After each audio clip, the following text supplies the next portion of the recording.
everybody. Thank you for being here. My name is Professor Jennifer McKellar. I'm the chair of the Department of Energy and Nuclear Engineering. We're going to start off with a land acknowledgement.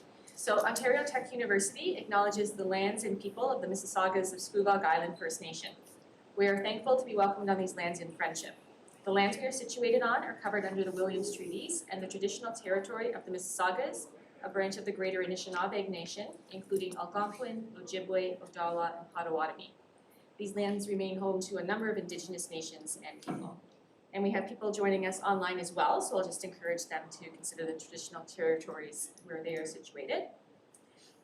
We acknowledge this land out of respect for the Indigenous nations who have cared for Turtle Island, also called North America, from before the arrival of settlers peoples until this day. Most importantly, we remember the history of these lands has been tainted by poor treatment and neglect with the First Nations who call them home.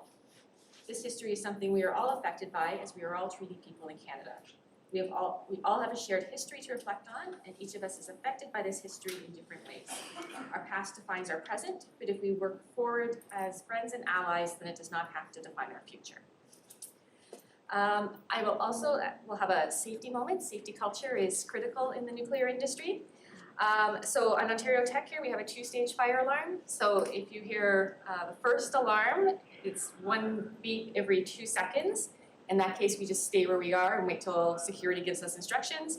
If you hear 1 beep every second, that's when we evacuate. So you can go out here and turn left to the main doors or right, and there's an exit over there as well. Washrooms are just sort of that way across the atrium. Okay, so thank you again for joining us. We're very happy to see you here in person and online. We're lucky to have with us this evening a distinguished panel to tell you more about what it's like to study and work in the nuclear sector. Particularly timely for this event as we have International Women's Day coming up on March 8th. Many companies in the nuclear sector have signed on to Equal by 30, so they're trying to get gender parity in their workforce by 2030.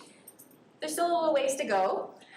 Here at Ontario Tech, our undergraduate program is about 24% people who identify as female. If we add in our graduate programs, we're closer to 30%. So we're working our way up. But again, we're hoping to encourage a few more women to join us. And to that end, we have our Bruce Power Women in Nuclear Engineering Co-op program, which I'm sure some of you are familiar with. We also have a new co-op program called Horizon that's going to be launching sure now or soon. It's coming. So we can talk more about that afterwards if that's something you want to learn more about. But for right now, I want to turn the floor over to our panelists who have joined us here. So I'm just going to briefly introduce everybody, and then I will let them give themselves a better introduction.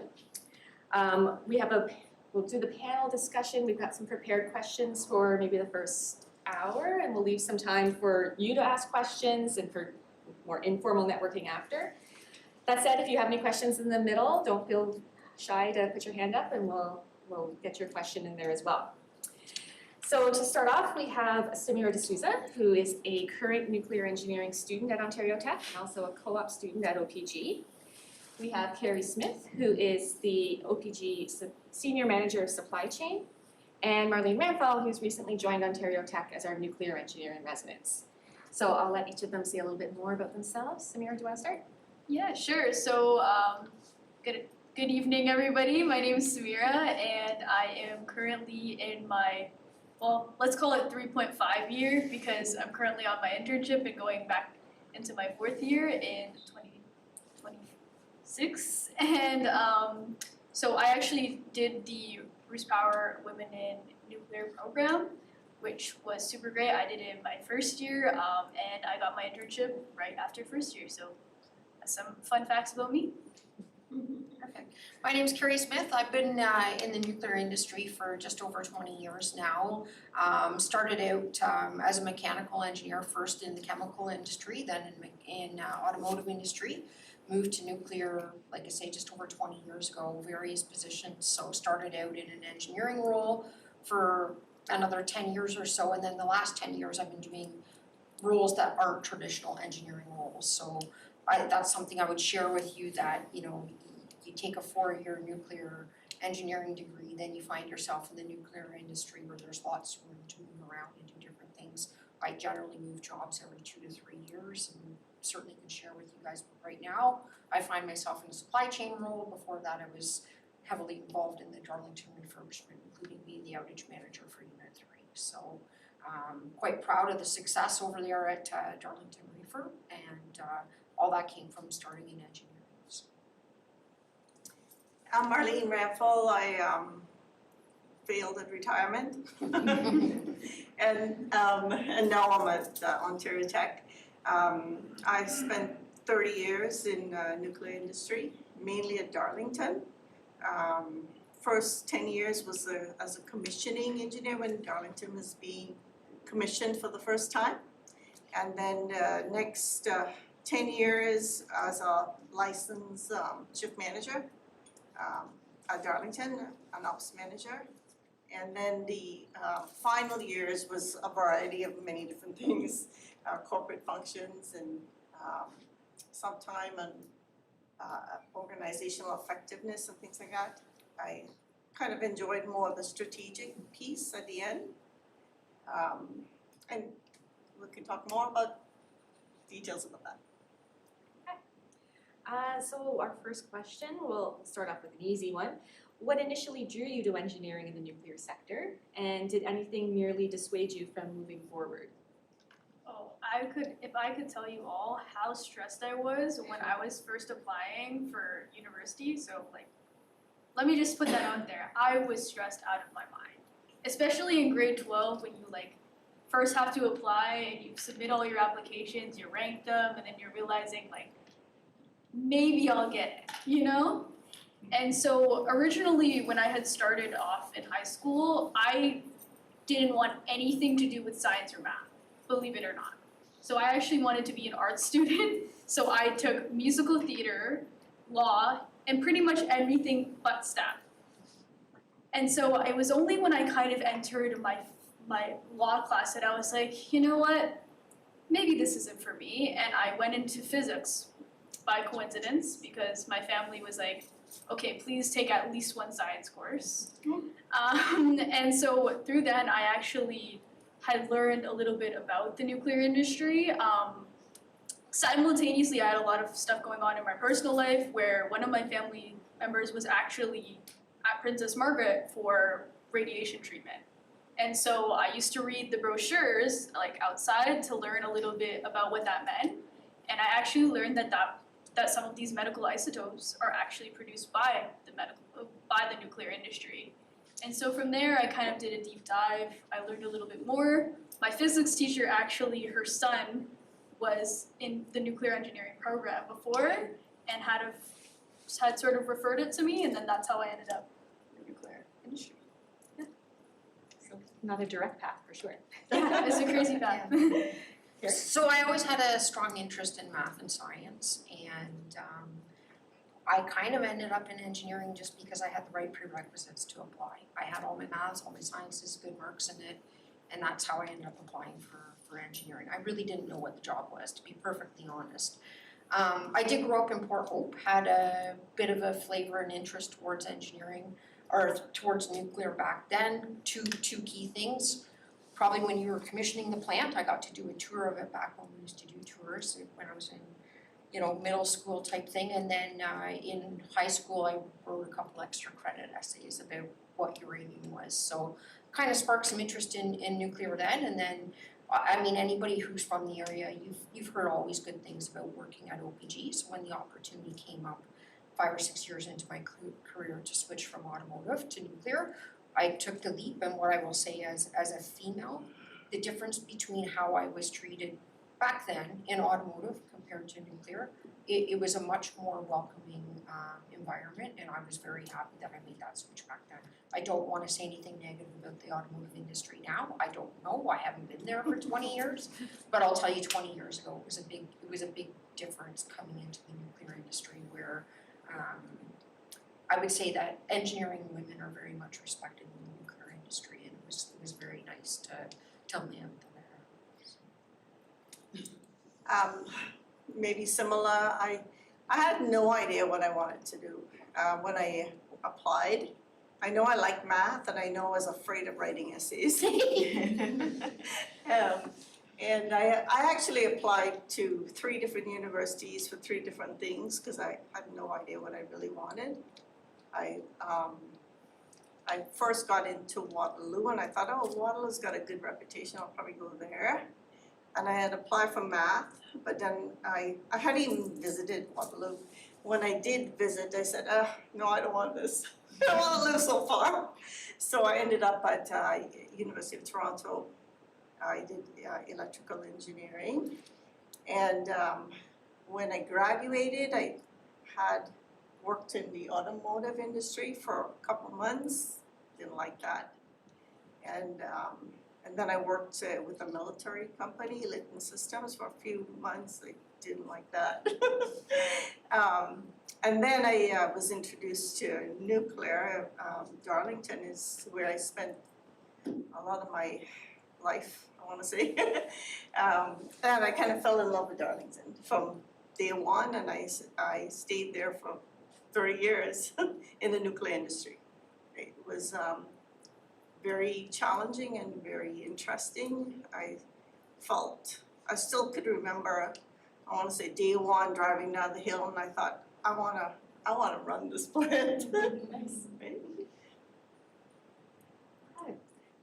Carrie, you're the only one who sort of gave any mention of being a woman in engineering, so I'm gonna start with you in the next question. Okay. Yep. So how does being one of a few, or sometimes you're the only woman in a room, how does that affect decision-making, confidence, or willingness to speak up? Yeah, so the way I would talk about this, I'm a pretty confident person, right? And so that helps. And I think the thing you need to take with you is if you're going into an engineering program, if you get accepted to an engineering program, you belong there. You have whatever the credentials are to get there, you have that. If you make it through the engineering program, you deserve that. You are smart. And what happens is when you get into a room with 20 people and you have a question, there's a lot of people in the room that have the exact same question and they don't have the courage to ask. And what you'll find is when you ask the question or when you make the statement that's different than other people, you'll see all the other heads in the room nodding because everybody else wanted to ask or say the same thing, but they didn't have the courage to do it, right? So I would say that that's part of it. And now the other part of it is I will say in engineering, like I say, engineering, I would say the nuclear industry, women in nuclear, in engineering roles, there are no challenges there. We're treated with full respect. Where things start to get a little more interesting is when you go into some of the roles where there are less. So I have had project roles, I've had here in supply chain right now, like my last group of people, I had 25 people that worked for me, not a single woman in sight, right? So I had 25 men reporting to me. It's different, but you have to understand that you're there because you deserve to be there, you've worked hard to be there, you know your stuff, and then you just use that and use that to propel yourself, right? But it's a very good industry where we are respected and treated quite well, right? Sometimes it's a little new being maybe one of the only women around, but people understand that we're there because we're supposed to be there. So. Marlene, I'm assuming you would agree? Yeah, well, I want to say when I went to U of T in engineering, there was like first class is like 1,000 people, and there were like five females. Yeah. So you quickly get used to. I just don't even notice it, honestly. I remember working at Darlington, for instance, and one of my coworkers said to me, "Did you know you were the only female in the auditorium?" I'm like, I didn't even notice, really. And I don't know, you just integrate, I guess, and you don't notice. In terms of asking questions, I'd say I'm not shy to ask questions. In fact, at my end days, like retirement time, let's say, I was told, tell it like it is, right? And And I think you sort of have to develop that ability to do that, perhaps, and it's really about being a nuclear professional and being accountable and, maybe do your homework and ask intelligent questions as a professional. And they treat you like a professional if you are accountable and you come prepared and your voice is heard. It's not an emotional question, I just don't like you kind of question. It's, I don't like this design because of this and that, like factual, right? And that's respected. And you build on that, so you become one that isn't sitting quietly blind and not speaking up. You become participant, and that gives you courage to do it more. So I never really felt shy to ask questions, especially if it's on a technical basis. Samir? Yeah, so I definitely think that, so like for reference, when I first started nuclear engineering, there was 56 of us, which is very, very small compared to what it is now. I heard there was about 100 over. Yeah, we've almost doubled recently. Yeah. So there was 56, and out of the 56, 4 of us were women, and 2 of them dropped out. So it was me and who would end up one day being my roommate. So I definitely remember, like, in my first year, I was really, really stressed and just very nervous to ask questions in class, just because I wasn't used to being in that environment, because I don't think I had personally expected that there wasn't going to be as many women in the program. And then it was interesting because over time, being, like, in the program and then eventually taking on different roles, I learned about how many different resources there are for women in the nuclear industry. So for example, we have Women in Nuclear, we have NAYGN, we have all these different organizations that really kind of give you that sense of empowerment and learn from other women in the industry. And I find that's kind of what helped me sort of overcome that lack of confidence that I had going in. But I definitely really like what you were saying about the whole asserting yourself, because I think that's something that's so useful, and you can develop this even when you're in high school, right? Is like being willing to advocate for yourself, advocate for your ideas as well, but also keeping it very cool, calm, collected, and professional, right? So yeah, like that was sort of my experience. So I think what we're hearing is even if you are maybe not brimming with confidence at the moment, it builds over time. I went through my undergrad, I don't think I spoke to a professor for the first 3 years, and then in 4th year you've got a capstone project, you have to talk to a professor. So that was it.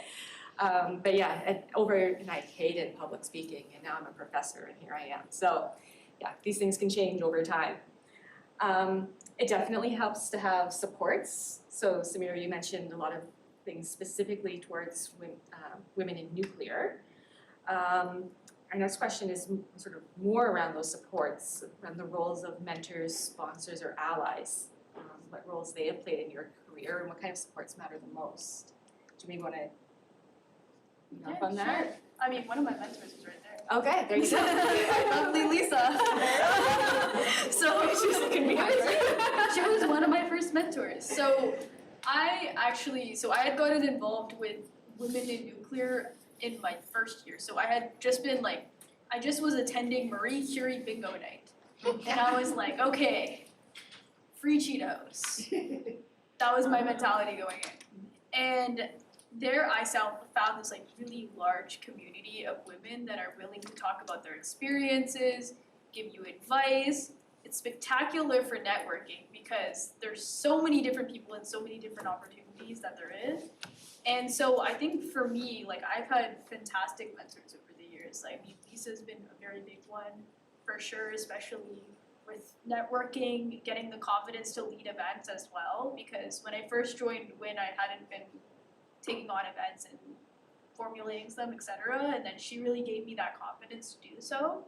I also had an upper year as well when I went into the program. So they have this program, I believe it's the Women in STEM program, mentorship program, and they had first kind of started to really gain traction in my year. and I had joined it, and I got paired up with this health physics student named Kirsten, and she had sort of effectively gave me the blueprint on how to get co-ops, how to do well, and even I think at one point how to make friends, because I was a pretty lonely person in my first 2 weeks. And I remember like she had really done so much for me. So like what's really cool about nuclear engineering and energy engineering, especially those really small programs, is that you kind of have this sense of camaraderie. So like the upper years usually try to help out the lower years because there's only so many of you. You all know each other, right? And so I think for me she was a massive mentor and completely changed my perspective on the industry. And I think that sort of community feeling carries with you into the workforce, right? The nuclear sector is, for all that there's a lot of companies and lots of people working in it, at the end of the day, it is a relatively small sector. Yeah. So you keep running into the people you know. Yeah, so I would share the same that a couple of things, just what you touched on there. It is a very small community, and what you find is that you end up with connections. Like, so my first part of my career in nuclear, I was over at the Pickering site, and I had a system I was taking care of. Well, there was a person at the Darlington site that had the exact same system, right? So we would end up comparing notes. So all of a sudden you have this person on the other, there's a side of Durham that you can compare notes to. And then you kind of find out that, hey, like Bruce really isn't our competitor, neither is New Brunswick. So we have these connections throughout the industry, and even broader than that as time goes on, where you end up building up these networks of people that you lean on, which has been very helpful. As far as the mentorship, what I would say is I haven't been that great about it myself for going and finding mentors. I would encourage anyone that it is a really great idea to follow mentorships. That's actually why I got involved in WIN, is because I suddenly looked in the mirror and realized that my children are now the age that you guys are, coming in and talking about this, and I'm like, I guess probably now is the time for me to start giving back and supporting some of the other women. And the other thing I really would like to share with you is that I've never spoken about this out loud before, but I'll tell you, there is this thing in the nuclear industry where women support each other. And we don't even actually talk about it. We've never talked about it, But when I go to a meeting, I can count on the fact that the women in the room, they will look out for me, they will support me, they have my back. And that might be after the meeting, they tell me what I did wrong, but the women do look out for each other in the industry. We recognize the number of us that are there, and I can tell you with almost out of fault, the women are looking out for each other as we go around and we do the different things. And I didn't see it or appreciate it at first, but as time has gone on, I've really grown to recognize that. And I would share with the women in this room that is what that industry looks like. So, Yeah, I could maybe build on that. Yeah. I feel like I was kind of like a daredevil in some ways. I just jump in and take a day at a time. And I find now I talk to females and they plan so much and they plan to great detail. And sometimes they think about what if I fail and they plan so much. And I want to tell you that I was the first female at Darlington to jump on the program, which is like going to school for 4 years after. And I kind of did it thinking, and I did it when I had babies. And I kind of did it saying, oh, what's the worst thing that could happen? I'll just come off the program. Big deal, right? So I kind of took that stance. And as a kid, I always felt I could do anything I want, which I felt I could be an astronaut if I want to. That was my thinking, right? So I want to say a little bit of daredevil that way. But I realized I did have a lot of instances, let's say, or experiences that where I want to quit, right? And it is those mentors and those support mechanisms that help you and guide you to take the next step, because And I looking back, I really appreciate that, right? And some of those support people I could rely on now, and they're grown up and they're, you know, in great positions or whatever, and I feel I still have those connections because nuclear is a small world. You can pick up the phone and, you know, the ex-vice president or whatever is on a cruise, but I know he's gonna call. If I say, I need to talk to you now, he's gonna come on the phone, and it's gonna happen. And so it builds quite a good network, and it's not just like Carrie said, females looking after females, but you know, those supports that you reach out to, you build relationships that are very long lasting and really help you. And then as you evolve and you get more mature in the roles, I encourage people to be even more picky about who is your mentor, because that mentor could be your advocate for your next positions and an advocate to help guide you in the right direction, right? Or better yet, even push you to your full potential, right? And now I see females, they're not shy at all. Like I see them, they're not going for like carrying my coworkers who's gonna help mentor me or support me. They're like going to the CEO level and going, can you be my mentor? And no CEO is gonna turn you down, really. They're not gonna turn you down. And they're doing that to push themselves to potential, and it's really good to see. And I think in today's world it's very welcomed. Maybe we'll pause for a minute and open the floor. Is there anybody out there who has any questions or online? I have a question. Sure. Thank you for sharing your progress throughout your career, which is amazing. So hearing the stories from 3 different backgrounds, Samira is a nuclear engineering program student, yet to penetrate the industry. You're coming from mechanical engineering background, and you're coming from electrical. You all ended up in the nuclear industry. If you have a piece of advice to prospective students, what is making the difference between choosing the nuclear engineering path or taking, I'm going to call it the easy way of the ordinary engineering, like mechanical, electrical, chemist, energy, and then end up in the nuclear industry? That one piece of advice, if you have to these young kids, that would be great. Thank you. So I'm happy to jump in and say that when I went to university, there was no nuclear engineering program in Ontario. So whether it's easier or more difficult, hard to say. I would say nuclear would probably be very interesting, right? I think regardless of what flavor of engineering you take, really you're being hired for a skill set, right? And Jennifer's a chemical for reference. Like we're all in different roles, different types of engineering. Really, it's the skill set you get from surviving 4 years of engineering school that you're celebrating at the end of that 4 years.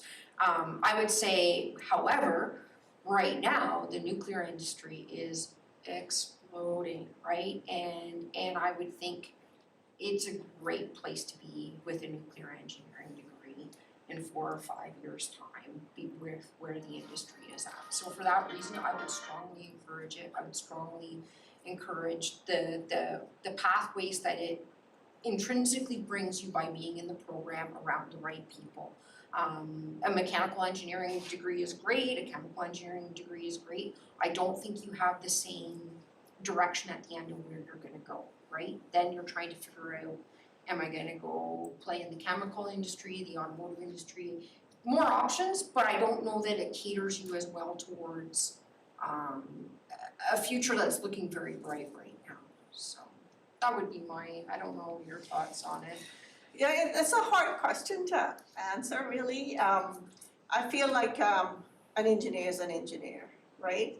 I mean, maybe I'd say mechanical's popular, chemical's popular, industrial's popular, right? What I maybe would say, and you know, I've seen this in my work experience, my nephew graduated as a nuclear engineer. And then he was complaining a bit because he became a design engineer in electrical. And you know, he felt he was out of discipline. And what engineering teaches you is how to figure it out. So it doesn't really matter which one you do, right? The only thing I wanna maybe say is be mindful of the engineering that could be taken over by AI. You know, so you might wanna think about that. Because you don't wanna become obsolete in that area, you know, or you have to keep up with Yeah. and I don't know which ones that is, maybe that's software engineering, I don't know, I haven't really done. You just have to adapt. Yeah, to adapt, right, yeah. And yeah, but I feel like I said, I feel like what engineering teaches you, you don't really remember all those things and you really don't know what you know. You know, like you know a lot that you don't realize how much you know at the end. But what it teaches you is how to figure things out. So like I said to you, I was an electrical engineer and I became a commissioning engineer and of whatever systems they gave me. And it's commissioning engineer? Oh, a commissioning engineer, I'll encourage any one of you, if you do take engineering, to look towards getting commissioning engineering experience. It is unique experience.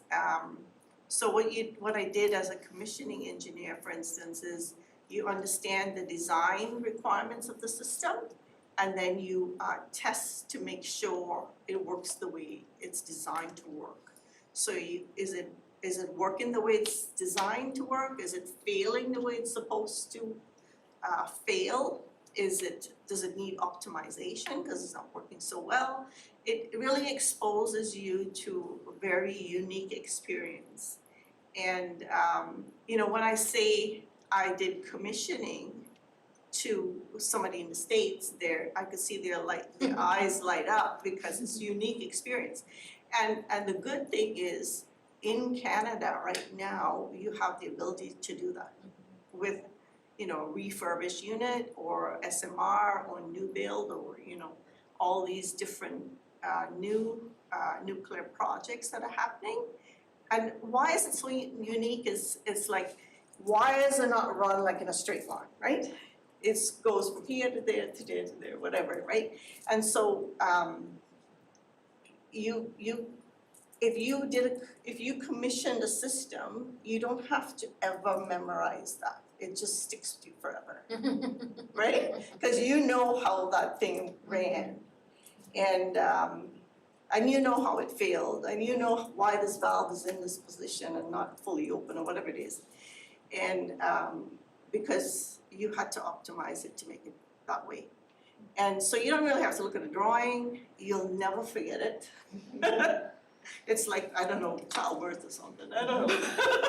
Bad analogy, but you know, it's one that you won't forget. So yeah, commissioning experience, I'd say if you had that ability to have that, that's awesome. Yeah, for sure. I would say I really liked what you said about unique experiences. So I'm gonna just like talk about, I guess from like a high school student perspective, what you can kind of do. So for reference, my brother's 18 and he's applying to university right now. So I literally was like, okay, what do you want to know from me, right?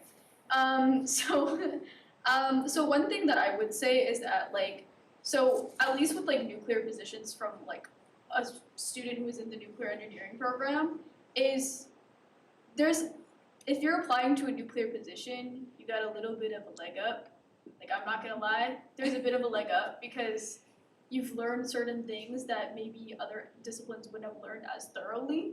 However, that's not your only option. So for example, I think I was explaining this to one of you, is so you can do general engineering degrees, like, so for example, like, I hate to say general because it's still specialist, but like mechatronics, you know, your mechanical, electrical, I believe chemical now has it as well at U of T, where you can actually specialize after your third year, I believe, yeah, your third year, where you can basically do a specialization in a certain type of field. So if that, so like for example, I think with electrical it's power systems, and for mechanical and mechatronics, you can actually do an energy specialization.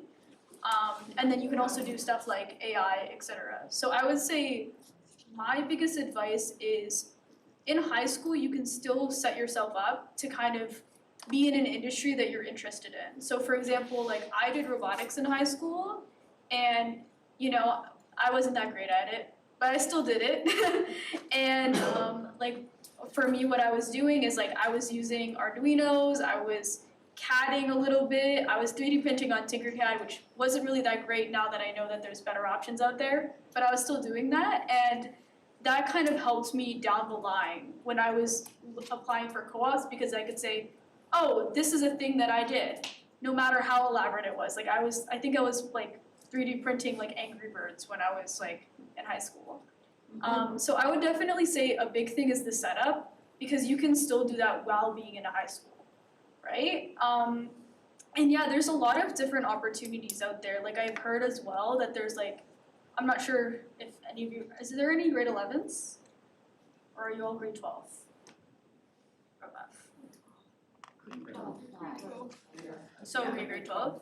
Yeah, so as well, like even with your summer jobs, like you know what I mean? You don't necessarily have to do something pure nuclear engineering, but there's different opportunities that you could do to get involved in different types of engineering as well to sort of help. Even the trades as well. Like I know my brother right now, he's looking for an electrician type apprenticeship this summer.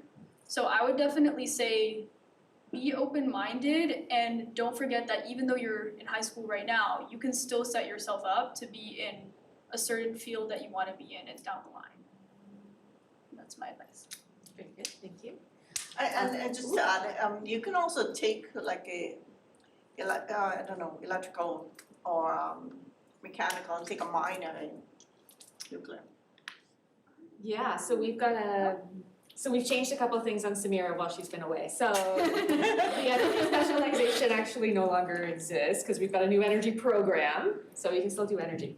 But yes, but for students in engineering other than nuclear or in science, they are eligible to participate in the new nuclear minor in technology that we're offering. So you could do your mechanical engineering degree but a minor in nuclear technology. It's missing the radiation piece. So that's what our nuclear engineers are getting. Part of what separates them. Question in the back, yeah? So being in the nuclear program, like how flexible do you think it is if you want to maybe like try and explore other types of engineering roles? So you know how like you guys kind of transition into the nuclear industry? Yeah. So let's say if you wanted to explore something outside of the nuclear industry, being a nuclear engineering student, how like feasible do you think that is? So I would say definitely with with being a nuclear engineer, it kind of is a little bit tricky when you're applying to co-ops, because in the sense that like say I wanted to go like into pure automotive, I definitely don't have a leg up because I might not have that experience as that of a mechanical engineer. But this is kind of where the benefits of nuclear is that there's so many different things. So like for me, I was really interested in tooling. That was something that I loved doing, which is more, I guess, of a mechanical skill set. And so in my second year, I did a co-op where I basically applied and just tailored my resume so that I could show as many tooling skills that I had as possible. So that's why I said like my robotics came in clutch for that. Like, you know what I mean? Because I could actually say this is like what I did. And then even like I joined a couple of design teams. I did a couple of like internal engineering competitions that we have here at Ontario Tech as well. I did Brilliant Catalyst, which is another engineering style format as well. So you can also kind of tailor it to certain things that you want to do if it's not just say pure nuclear. Because I would say like at least my second co-op, it wasn't pure nuclear at all. It was more along the mechanical sector. I don't know if that answered your question. Okay. Yeah, I think the other thing too is I think like if you look at say OPG, which is what I'm most familiar with, is I don't think we necessarily hire people into nuclear engineering roles. We hire people into either system engineering or design engineering or that type of roles, and we don't specify that they need to be nuclear. But if you're a nuclear engineer, you bring an understanding of how the power plant works with you. Whereas someone like myself, when I came to the OPG, I didn't actually know how our power plant worked.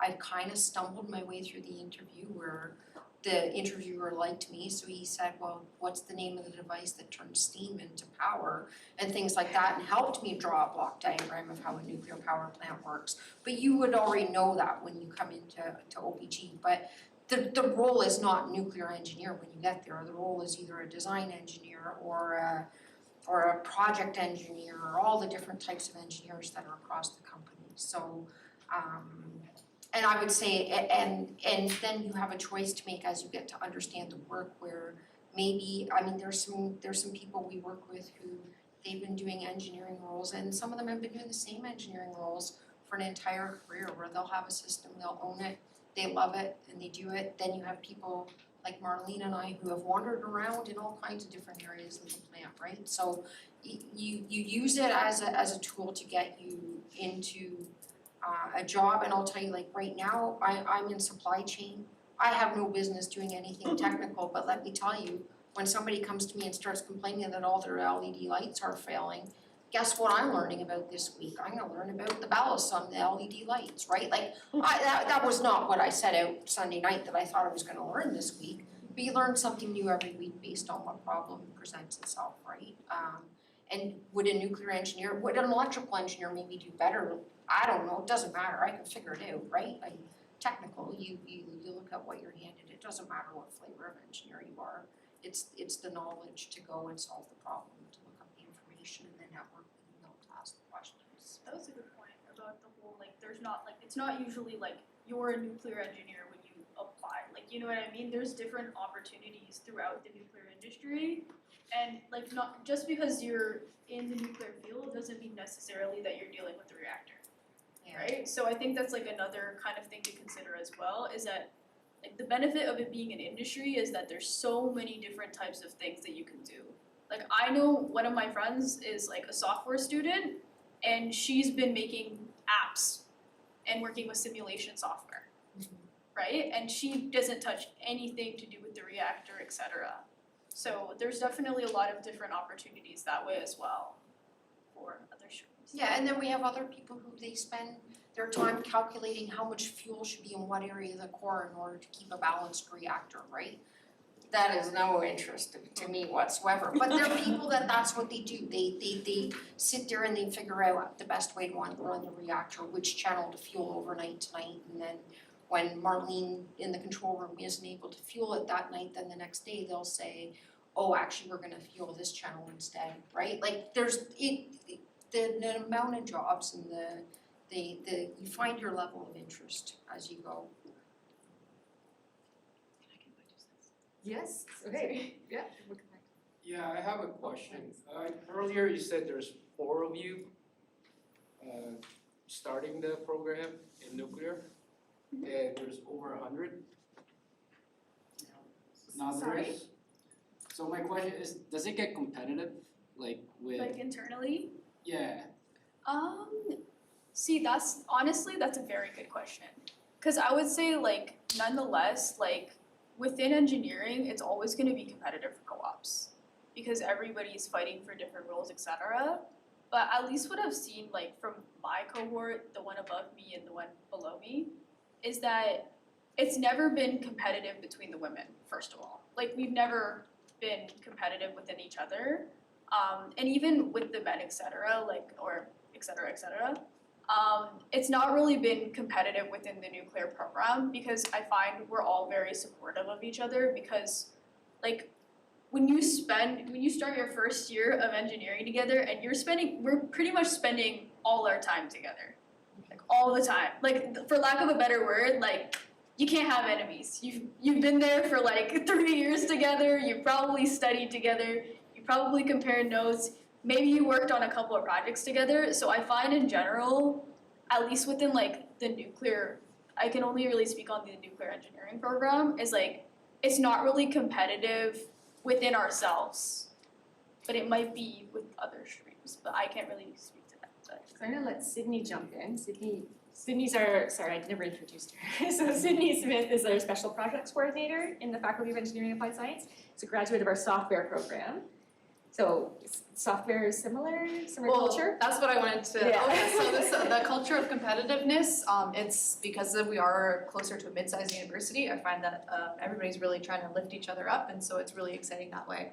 I also wanted to give a quick input on when you're choosing your program, something I wish I got told and what really lifted a big, huge weight off my back was whatever program you choose to do a degree in, that doesn't lock you in for the rest of your life. So my mentor, she had gone through, I think, like 10 different positions of like 10 different careers. She started engineering, was in consulting, she did some kind of art stuff for a while. I took software engineering, and a few years out, I'm in communications and project management. I think this is the most software-y thing I've done in the last little bit, but I've used a lot of those skills that I learned in engineering, the stuff that I liked, the project management, the looking at the whole piece to apply to that stuff. But whatever you do, if you want to go into like the arts, you know, I'm thinking music is the next thing that I'll do. But you don't have to just be stuck. You don't have to be a software engineer for the rest of your life. So I don't know if that helps a little bit. It was a big kind of like, okay, it's fine. You know, I can change it probably up. shouldn't say, but a lot of engineers don't actually even stick with engineering after they graduate, right?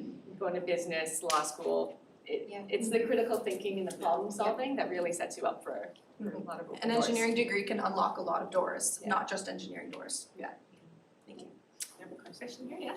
It's, sorry, how, not only how do you go about finding like a good mentor, but what really does a mentor do for you, especially as you like progress through university and then get out into the field of work? Like how does that really set you up? Such a good question. That's a wicked question, Do sorry. you That's have like one of my. Awesome answer? I do. Okay. So I think, so for me, at least with my university experience, is that I've had mentors for different things. So I don't necessarily have like one person that I can call for everything. So in my case, like when I first started, I had kind of mentioned like one of the mentors that I had that was an upper year. So she kind of gave me that insight on, okay, I'm in this program, how can I navigate that and how can I get the most bang for my buck basically, because you know, you're paying tuition. And so I think like for her, that was kind of like, she was my main mentor for that. But then overall, over the years, what I've done is I've sort of put myself in a position where I was teachable or where I was expressing an interest. So that's where like, whether you're going to something like this or you're going to like these different events, because you'll have plenty of university events, like they happen all the time. Probably every week there's a different student life event, etc. Where you can network or learn about different industries, etc. And so I think for me, what I've done is I've always been like, okay, that's something that I really like about that person. And I've kind of just immediately after they're done their presentation or whatever they were doing, walk up to them and be like, hey, bombard them with questions, but like, don't be mean, you know what I mean? Like, and I think like for me, that was something that actually worked out pretty well because a lot of the times people are just happy to hear that, number one, that you're interested in what they do, and also that you're willing to put yourself out there and be like, okay, please teach me your ways. And so I think that's something that's really helped me as my career throughout university, because like for getting into Bruce Power, I was absolutely terrified I wasn't gonna get in. Like my GPA was not perfect, let me just tell you that. Dr. McKellar knows. We don't. But, so my GPA was not perfect, okay? So I kind of thought I was, for lack of a better word, screwed. And the thing is, I really tried. I thought, like, and I was so stressed out about it, and I think, like, especially you hear grades are everything, right? And so that person I had met that was an upper year was like, look, calm down. I know calculus was rough for you, but you're gonna make it out of here. Here's what you need to do. And when I tell you, that's one of the main reasons I was able to get into those co-ops, such a godsend. And so even like after I finished my Bruce Power internship, like when I was actually in the job, I was already trying to sort of see, okay, now I wanna see someone in the industry who I can kind of talk to, who might have interesting perspectives on my career.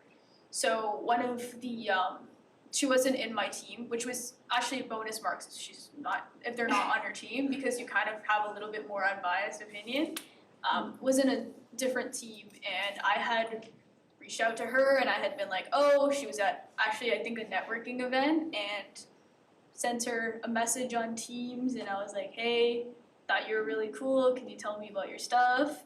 And she ended up teaching me about all these different things. She actually told me about how to get involved with women in nuclear. Like, okay, this is why it's useful to be in those leadership teams, etc. And so that actually eventually led me to get very involved with women in nuclear and have that confidence to pursue that. And then even like I did another co-op when I was saying in tooling, and I wasn't sure if it was for me. Like, that's the thing with co-ops, is you can kind of determine whether it's for you or not. And in that case, I didn't think I was meant to be a tooling engineer. And I asked, I was like, hey, look, like this is what I did. I don't know how I'm gonna navigate this kind of job. What are things I can learn? And that external mentor who had previously been at Bruce Power, she was like, oh, I know. This is what you should look up. This is what you should learn, because she had so much experience in the industry and was able to tell me and give me those resources. So over time, I feel like these different mentors that I've made, even at OPG, like I've had a bunch of mentors that have helped me even just like learn and get more projects and stuff. But overall, mentorship is so important. Like, I can't stress how important it is. You can find them out in high school as well. Like, it can be your teachers, you know what I mean? And I think that mentorship is so important to your career, especially when you're in university, because those things can be exactly what helps you get those jobs that you want or set yourself up for those opportunities that you really desire. I don't know, that sounded a little motivational, but You're passionate, that's good. yeah. I heard a lot of people speak been very, sort of as the same sentiment, that how important mentorship is, but it can also take a lot of different forms. So sometimes it's formal, there's programs that can match you up. Sometimes it's more informal, it's someone, I've had heard people speak who they didn't even realize they were someone's mentor until they were thanked later, and they're like, oh, okay. So yeah, there's lots of different forms it can take. Yeah. I actually have another question for you. So you're the Bruce Power Women program, right? Yep. But you're doing a co-op at OPG. Yeah. How do you make that? So fun fact, you don't have to stay, like you don't have to, doesn't mean you're forced to be at Bruce Power all 4 years. So what it does is when you apply, you can apply, like, so you kind of have a little bit of a separate portal when you're in the program. So like, so for me, I applied, when I applied through OUAC, I had put like my interest for the Women in Engineering and Bruce Power program. And so then that kind of meant that I was eligible for my first year to apply, etc. And you can still apply for any general after your first year. And so in my first year, like I applied through this portal, they actually let me know. So I got like an email that basically said, hey, Bruce Power applications are out. Put your resume in and get it sorted. So you still have to apply like traditionally, but you do have a separate portal for it, which may or may not help you. Definitely helped me. And yeah, so then after I really loved my experience at Bruce Power, like don't get me wrong, but I also wanted to try something out new. And I didn't want to necessarily be at the same company twice in a row, or at least, and I know I had good mentors and my manager liked me enough that like I could always come back if I wanted to. And so I had kind of decided, okay, like maybe this year I'm not gonna apply for Bruce Power. And yeah, so that's like, I feel like a common misconception is that people think like, okay, I applied to Bruce Power, that means I have to do all my co-ops at Bruce Power. I did my 1 4-month internship and I didn't end up returning afterwards. I mean, I do have the option to apply every year, which is fantastic because Bruce Power is amazing. And I know some people that did all their internships there, but for me, I kind of wanted something a little bit different, so I applied. But you can also use that experience to get other co-ops if you're interested in other places. So like, I couldn't get into OPG, I think, like 3 times. But then by the time I had applied, like, by my second internship, I was like, okay, I'm good to go, and yeah. To piggyback off my question, what are some things you learned at OPG that you didn't learn at Bruce? So I did a 4-month internship and then I did it's now gonna be 16 because I'm extending my co-op. So 2 very different styles for a co-op. So when you have 4 months, like think about 4 months, it's not that much of a time, that's your summer break, right? And it's harder to get a lot of technical experience because you're kind of trying to cram all of your training in 4 months. So I found for Bruce Power, I was also a first year student, which frankly, like first year is a very general year. So you don't have as many of those hard technical skills that you might have after third. I kind of think it maybe starts after second year now, for that reason, that after first year, it's hard to get a really good job after first year because you don't know a lot yet. You've got sort of your basic science and math at that point. But you can still get into Bruce Power for after your first, which is pretty cool.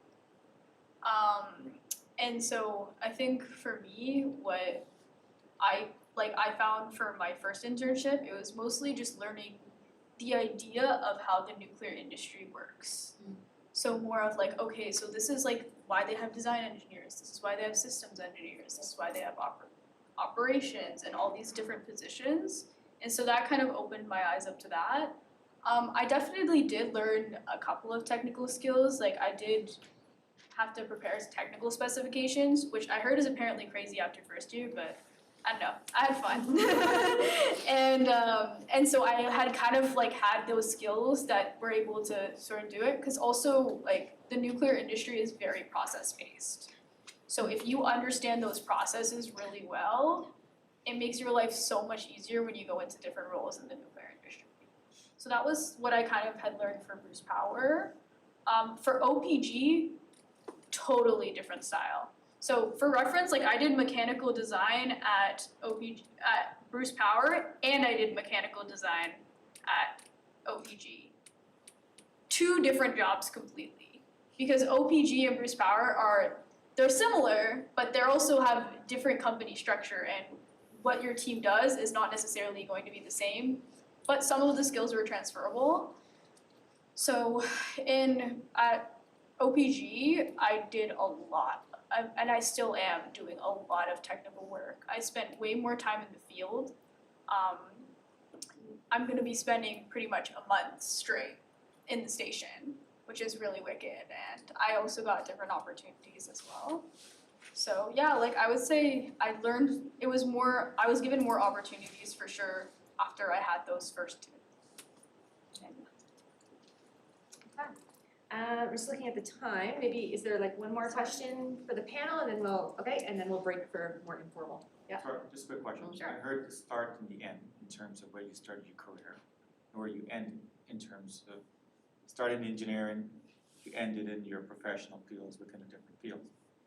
So as a parent, I would like to ask 2 parts of a question. Number 1, the journey through university. Your support structure for kids who are going through the nuclear program, which is restrictive in terms of what you can do, what you can't do in terms of the programs. So if you're in a nuclear program, you're focused on that. What is the support structure to help them through that 4-year journey?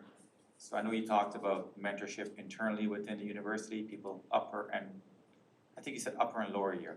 So if you're at the bottom, great. What's that mentorship support look like for their courses to help them through that program? And the second part is, after you've gone through the internship program, what are some of the key takeaways that you would say or pitfalls you would say to avoid for young students coming into that program? Lessons learned, maybe. Okay, so supports within the program. So within the university, what's the support structure to help them get them through? Because engineering is tough, I get it, especially the nuclear. So just looking at that from an educational perspective. And the other perspective I'm looking at is lessons learned that you have learned in the field that you can share to help either make a decision or not make a decision on how they're thinking. So I think I can do like the general, how do we help the students? So it's considerably different from like when I went through university, where it's like, we expect half of you to fail and look to your left, look to your right. we don't do that anymore. There are quite a few supports available for the students from the university. So like Samira said, there's certainly informal help amongst the students. The professors are all much more accessible than they were when I was a student, so office hours that are sadly underused, but the students are welcome to come and ask us questions. But then the Student Learning Center also has peer mentoring, peer tutoring. There's specific courses have specific tutorials set up to support the students. Samira and Sydney probably know better. Yep, Yeah. so we got the Student Learning Center and they provide a lot of different supports, math workshops every week. They run a workshop for harder courses like physics, math, that's how I pass physics. One-on-one tutoring.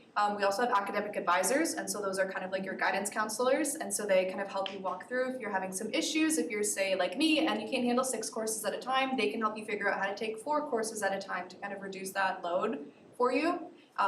So we've also got, for females specifically, we've got Women in Engineering, which is a great program, so it's not only a student club, but we've got a full-time dedicated staff member who's also here to help kind of get those different career opportunities, so maybe that's networking nights. They also have, in addition to the Women for STEM mentoring program, there's a Women in Engineering mentoring program. When you first join the university, you're also paired with an upper year within your faculty as a peer leader, and they'll stick with you for the first semester of your first year to kind of help make sure, you know, hey, let's, you know, that mentor will have a group of students, they're like, hey, let's all, you know, meet up and grab coffee and let's go help you find your classes. Where is Shaw? What is Earth Science building?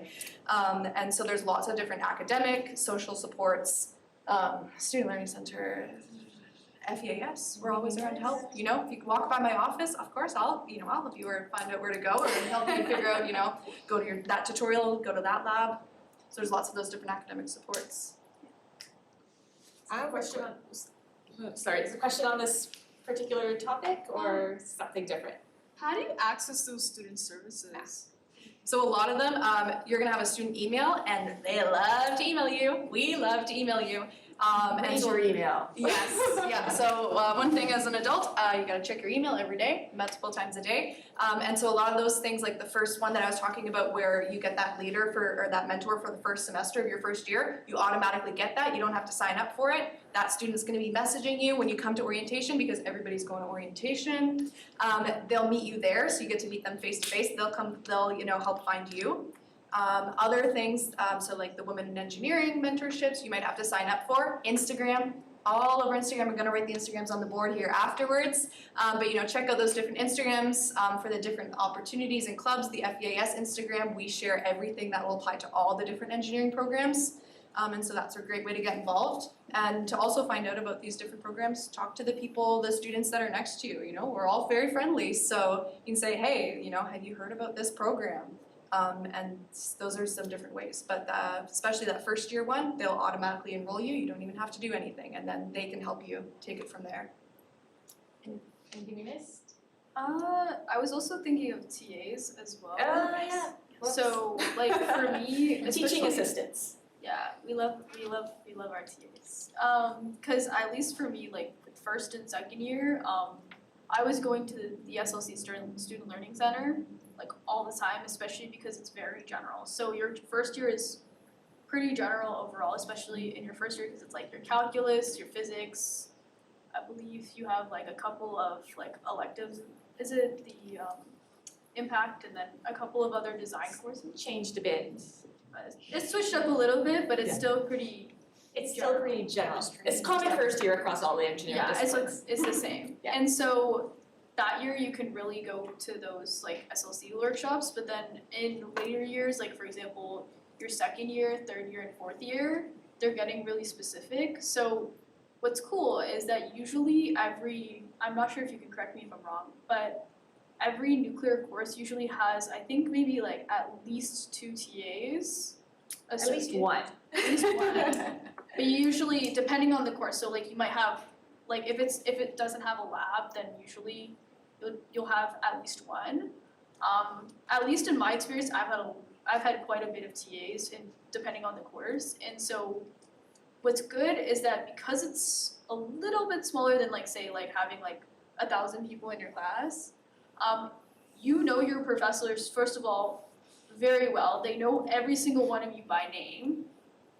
And then second, your TAs is that like, especially tutorials are so important, which she had mentioned, is that you can like, your professors have office hours and your TAs have office hours.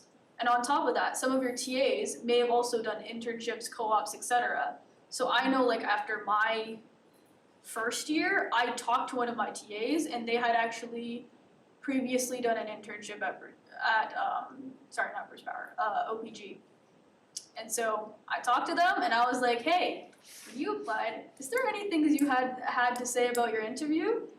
And they just so happened to know. So that's kind of a good benefit of really having those smaller programs, is that you're able to have those really good connections with the staff, etc. So a typical university course is 2 1.5-hour lectures each week. Some courses will have an hour or an hour and a half tutorial where you have a teaching assistant, often going through practice problems, for example, for graduate students. And then sometimes you'll also have a lab, 2 to 3 hours of a lab each course. Okay, and then the second part of your question was lessons learned through like internships? Yeah, so after, because I heard the success stories of Yeah. when you started your career. So just as a student coming through that program, you're going through that co-op experience. For someone I'm looking at, what were the lessons you've learned that you would want to share? Like, whoops, I did this, don't do that. Yeah, that's correct. Pitfalls. So I think of it as the things you want to do to be successful. Biggest. Arlene, do you want to? Yeah, maybe I could say, I feel like, as an intern, some of the soft skills are really important. So, don't be shy that you have to go sit in a corner and read stuff before you could talk.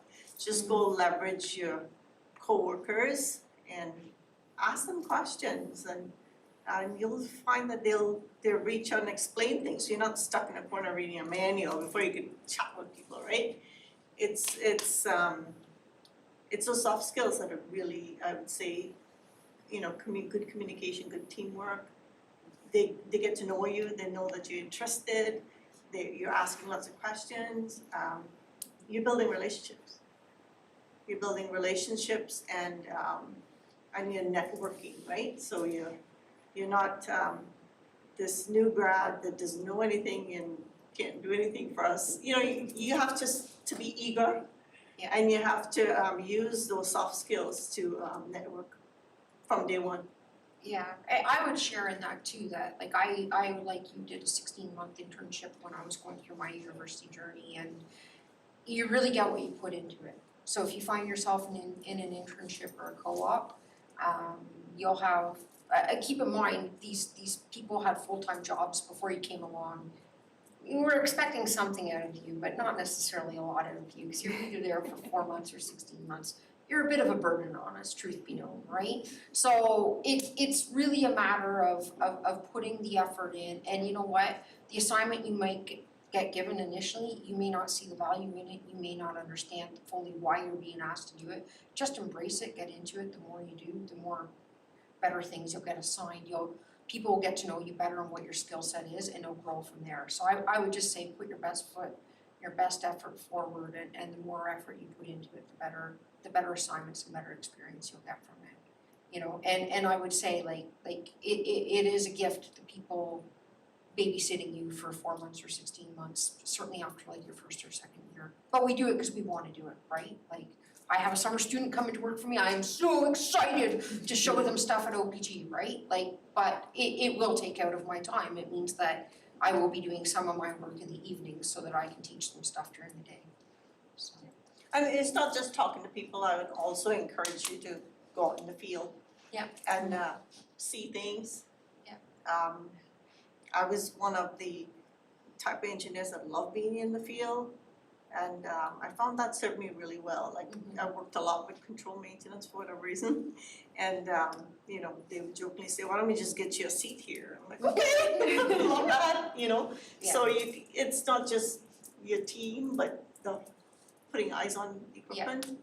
Yeah, there's been lots of meetings I've been in where if you've done your homework and you've gone out and you've actually looked at the problem in the plant, you'll find out in the meeting you're the only one that went and looked, and all of a sudden you look the most intelligent in the room. Because you've gone and looked at it, and you'll understand that the valve we're talking about is this big, not this big, and then you have a much better perspective for why it's gonna take more than a shift to change it and things like that. So getting out there and seeing things, you know, asking people to take you along when you're doing things, you'll get way more out of your experience. Thank you. Okay, I see a hand up, I don't want to, so very, very last question, and then we'll do like informal questions. Yeah. It's just a very like general question about engineering at Ontario Tech. Uh-huh.